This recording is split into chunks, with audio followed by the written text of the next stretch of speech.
Hello everyone, and welcome to my channel. Thanks for tuning in. This is an educational channel. We look at important, impactful theories and discoveries that you probably haven't heard of because they've been suppressed. And this is our 243rd Bible Decode from the New Testament. We will get to the Old Testament in due time. But for now, we are exploring the Roman origins hypothesis for the New Testament. That is, that the New Testament was a psychological operation written by the Romans, a psyop, and it was not written by any disciples or apostles, but by the Caesars of the Flavian dynasty of Roman Caesars, who ruled the Roman Empire from 69 until 96 AD. That's Emperor Vespasian and his two sons, Emperors Titus and Domitian. And they wrote the New Testament as a psychological operation to try against the Jews. They had just gotten done fighting a war against the Jews, which Vespasian and Titus were the two main general military commanders for that war before they became emperors. And they were both actually wounded in the war. And they had witnessed prior to that and heard about over 125 years of Jewish resistance, revolt, uprising, revolution, riot, assassination, and so on, coming from the Jews. Of all of the different nations that were under the Roman Empire, the Jews were the most difficult to handle, the highest maintenance.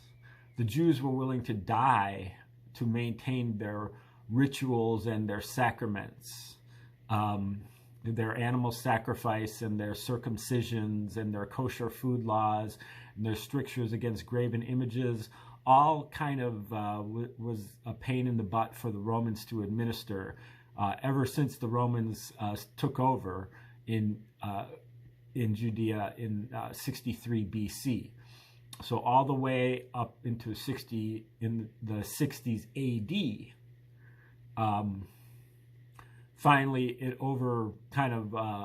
boiled over for the the culminating boil over was the Jewish War from 66 until 73 AD, where three really self-proclaimed messiahs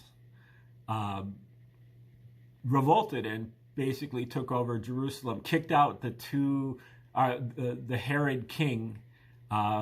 The Herods were really like puppets of the Romans. This Herod was called Agrippa II, sent him packing back to Rome, and then eventually Emperor Nero sent in General Vespasian to put down the revolt. But it took 7 years, so it wasn't easy, and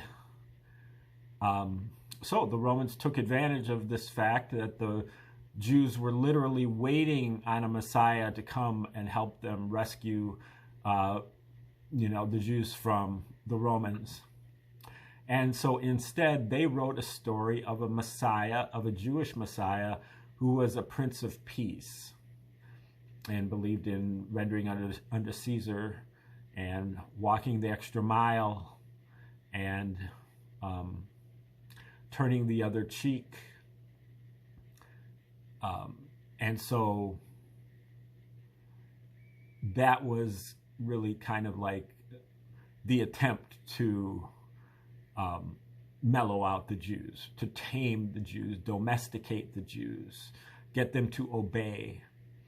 And so that is written into the text. Jesus is always deferential to the Romans, while actually attacking and going after the Jewish traditions, overturning the tables of the money changers, who are Jews, trading out the graven images money of the Romans for the kosher money of the Jews, so that they could buy small animals from other Jews for the sacrifice in the temple. And Jesus yelled at the merchants, Jewish merchants who were selling the animals as well. Also, I think it's notable that Jesus was very, very anti-family, and so that kind of may be part of the chiseling away against the Jewish institutions. But he's really demanding his disciples leave their family without even telling them that they're leaving, and letting the dead bury their dead instead of burying your I think it was your father. No, you just have to come with me. And so that's also chipping away at the Jewish traditions. And then when we get to the Pauline epistles, it's even worse. Paul is even more pro-Roman and anti-Jew than Jesus was. So that's just kind of the basic motives for the Jews, for the Romans, and you can see it in the Gospels. The basic idea, and the rest of the New Testament too. The basic idea is, that's the motive. The Romans had created a number of other religions in the first century for psychological purposes, so it's also right down the alley of their MOs. And they also really were the only people who had the means and the opportunity to do this, given that they had a monopoly on censorship, publishing, and distribution within the empire. The Gospels are written, the whole New Testament is written in Greek, which is one of the core two languages for the Romans, along with Latin, and not so much in Judea.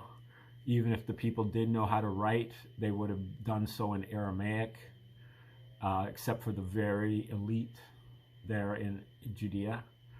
But the real evidence comes when you go to the text of the scripture, and in particular, you need a code, a cipher to break the code, and that is another book that the Romans wrote called War of the Jews. It's a history of this war between the Romans and the Jews, and they wrote that under the name of Josephus, who we know about from his autobiography, whether you believe it or not.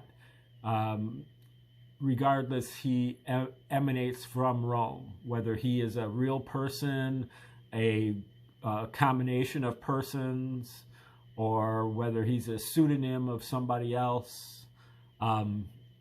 He was living at Caesar's palace, and he was endorsed heavily by Vespasian and Titus.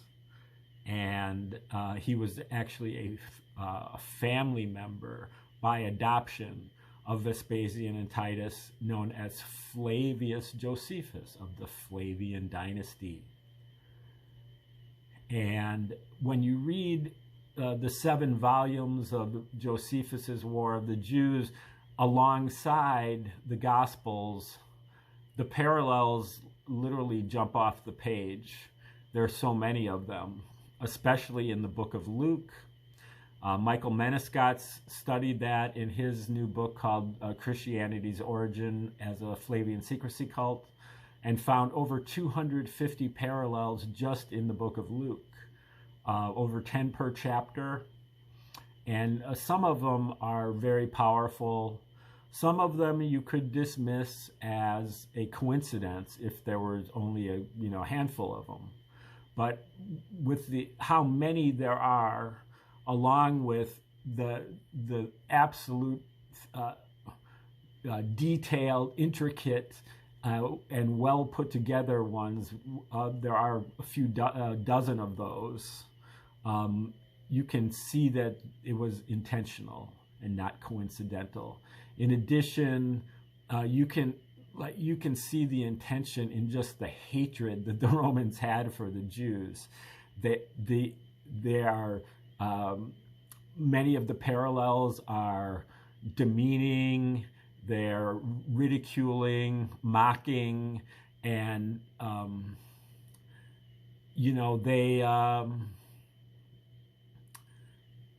they also humiliating against the Jews.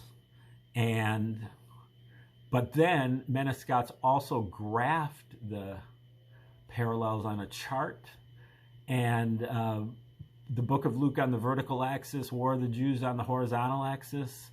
He plots a point for every parallel, and it forms 5 almost perfect letters in Latin, which is the other language of the Roman Caesars, most of whom were bilingual in those two languages, Roman and Greek. And so that shows you that not only did the Romans write the book of Luke, but they also signed their names to an APTVS, which I'm sure is for Titus and Vespasian, the T and the V. The A and the P, incidentally, came earlier or later, I believe. If you read Josephus, the subject matter is the War of the Jews from 66 to 73. He doesn't really even get to 66 AD until about book 3 or 4. And so those first couple books might have been added in later as like introductions. And that's where the A and the P come from, which are not quite as well developed as the T, the V, and the S.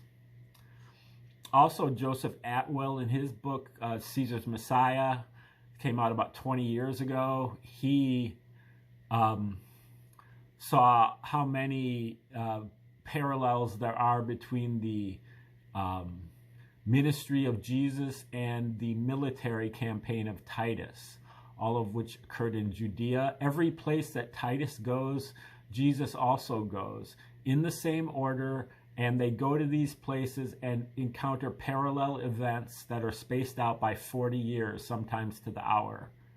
So, and we're talking about over 40 such events. So that's way beyond coincidental as well. But that's just scratching the surface. There's so much other evidence as well, other different themes and families of parallels that stretch into the Pauline epistles and the book of Revelation, and probably all of the books, but we just haven't decoded some of it yet. Menescots admitted that he found 250 parallels, but there's probably another 100 in there that he didn't find, because a lot of them are inside jokes and puns and enigmas, codes that have to be broken. The Romans were masters of wordplay like this, using shell game of names. So they call themselves by a number of different aliases that you have to be able to track down by kind of connecting the dots. A lot of those dots were connected by Abelard Reuchlin and Roman Piso in the late 20th century in their works. And they both independently determined that the author was Josephus, but that was a pen name for a guy named Arius Piso. Anyway, right now we're checking out a book that is on the margins of the Roman origins hypothesis, in that they recognize that Paul is very much a tool of the Romans, or that his activity, his actions are very pro-Roman and anti-Jewish, and that makes no sense to them. And so they posit that Paul is actually an intelligence agent of the Romans, or a spy of the Romans, whose conversion on the road to Damascus was a false flag, to appear as if he converted so that he can try to infiltrate the Jesus movements. So he was earlier, before his conversion, he was an open persecutor of the Christians. But then with his conversion, he becomes a covert persecutor of the Christians. And we're in chapter 10. He's talking about various sources that, because what happens in the long run is that Pauline Christianity beats out the more traditional and, what would I say, really authentic Christianity of some of the Jewish groups like the Nazarenes, who even though they either heroized or even worshiped Jesus, they still stuck to their traditions, the circumcision and the sacrifices and the Sabbath, but they lose out to Paul, and it goes very badly for them. Now, again, they don't go all the way to recognize that the Romans wrote the whole thing. They focus narrowly on Paul and his activities. They believe that Paul actually existed, and they use very flimsy logic, in my opinion, to kind of determine that Paul's in on it, but Jesus isn't in on it.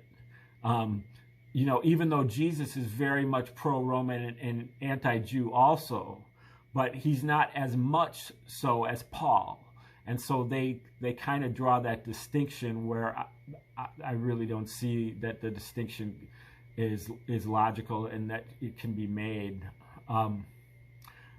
They kind of argue that Jesus was a threat to the Romans because he was a sower of chaos, and the Romans wanted order, and so, but that same type of logic goes against them because Paul really is he's a fake sower of chaos, because every place that Paul goes, the Jews that are there hate him so much that they want to kill him, and he ends up getting rescued by the Romans every time. So he does sow chaos, but it's kind of like a controlled chaos that the Romans are really fomenting that chaos. Okay, a third source is a manuscript from 5th century Syria, discovered by the Israeli scholar Shlomo Pines. While studying a 10th century Arabic work by Abd al-Jabbar in a manuscript in Istanbul, Pines was able to prove that one section of this work had actually been incorporated from a Jewish Christian source.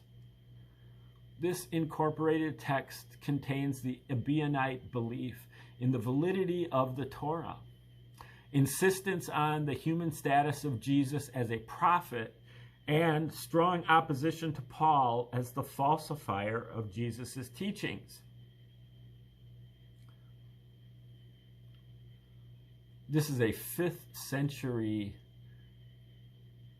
Syrian work that is mentioned by a 10th century Arab. This incorporated text contains the Ebionite, Paul, according to this source, Paul abandoned the observance of the Torah mainly to obtain the backing of Rome and achieve power and influence for himself, which is exactly what we have been arguing, although Paul as a conduit for intelligence is not hinted at.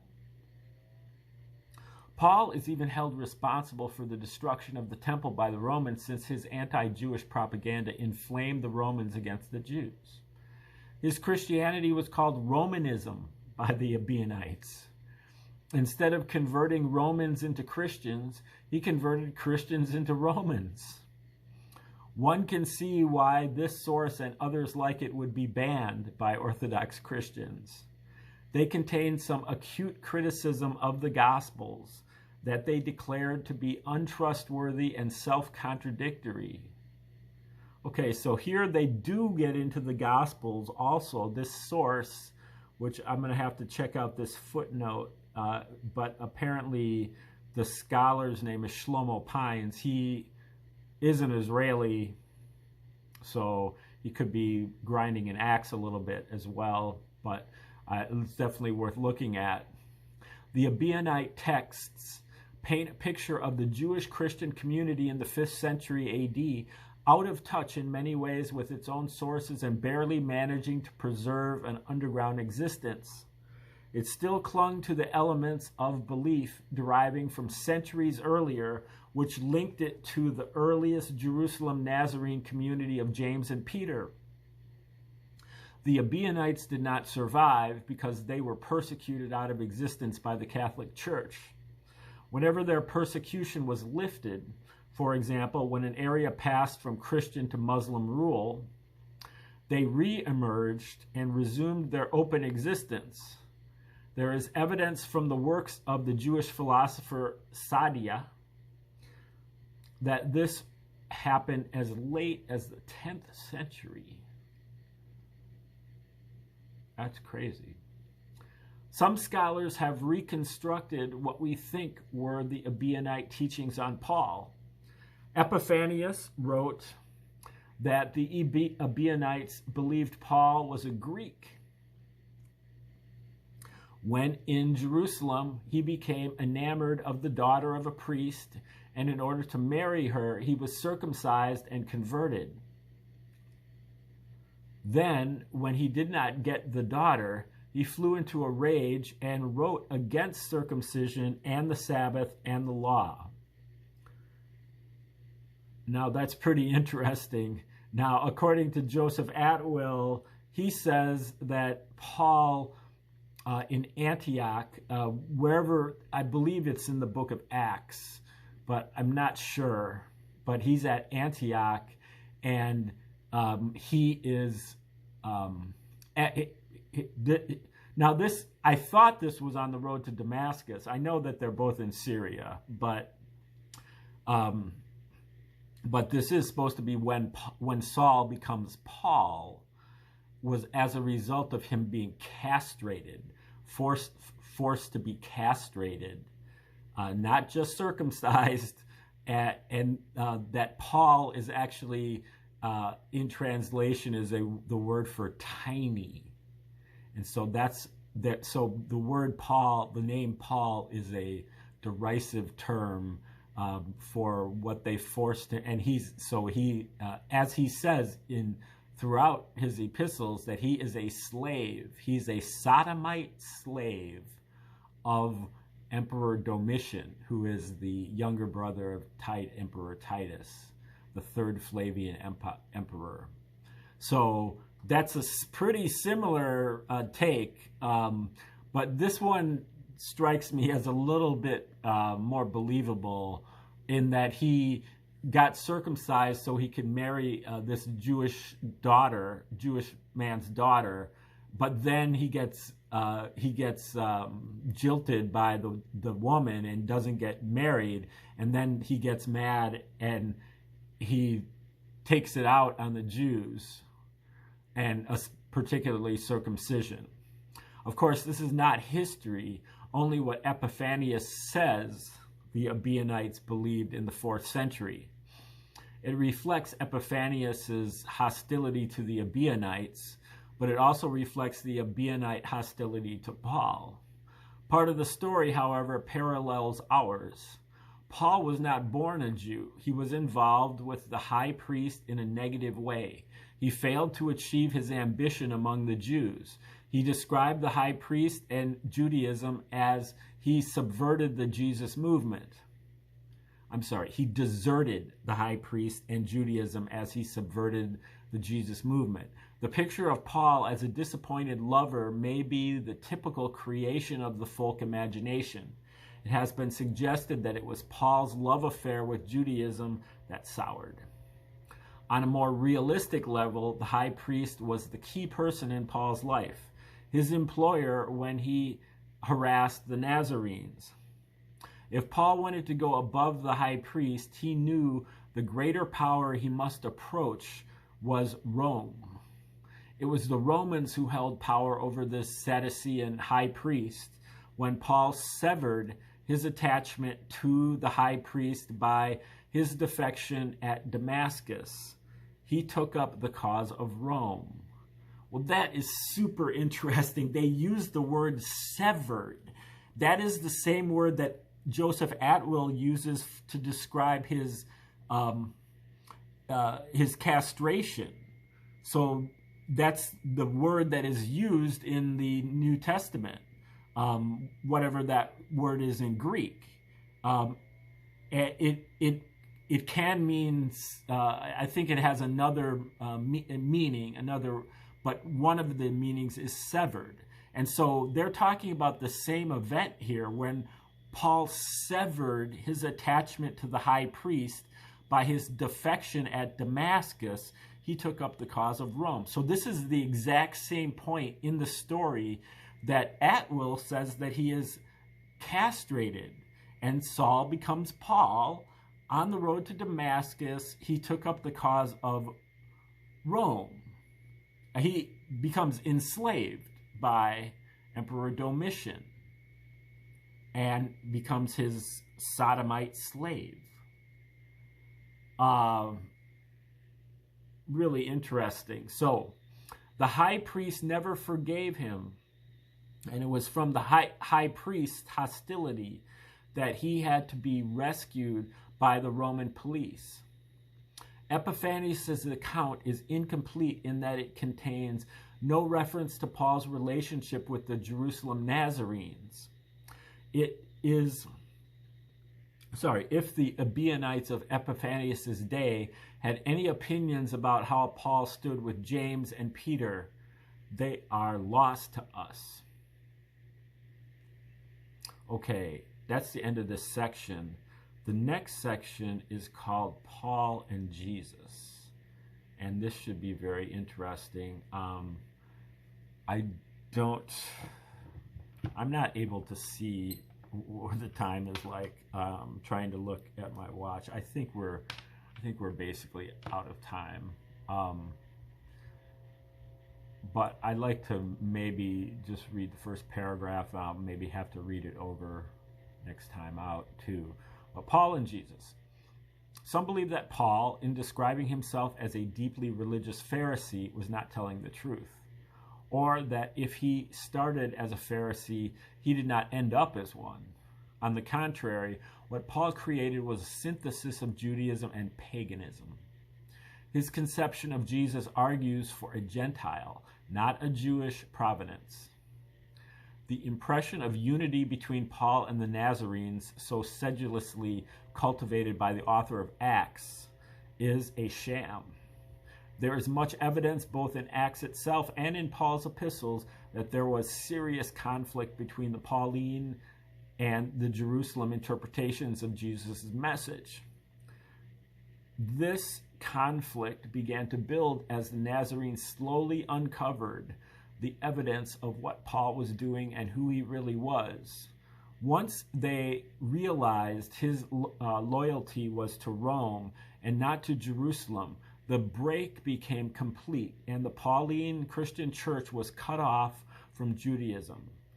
The Jerusalem Nazarenes continued to be loyal to the temple, while the followers of Paul's message became a new religion, hostile to Judaism, but loyal to Rome. This, however, did not stop certain emperors from using them as scapegoats and even turning their pacifism against them. Now, before we sign off, I forgot to mention even what the name of this book that I'm reading from is. It's called Operation Messiah by Thies Voskuilen and Rosemary Sheldon. And, they're arguing that Paul was actually an intelligence agent of the Romans. We'll get back into this section when we return tomorrow. Please like, share, subscribe, and comment as you see fit. And come back to learn more about Paul and Jesus. And have a great day.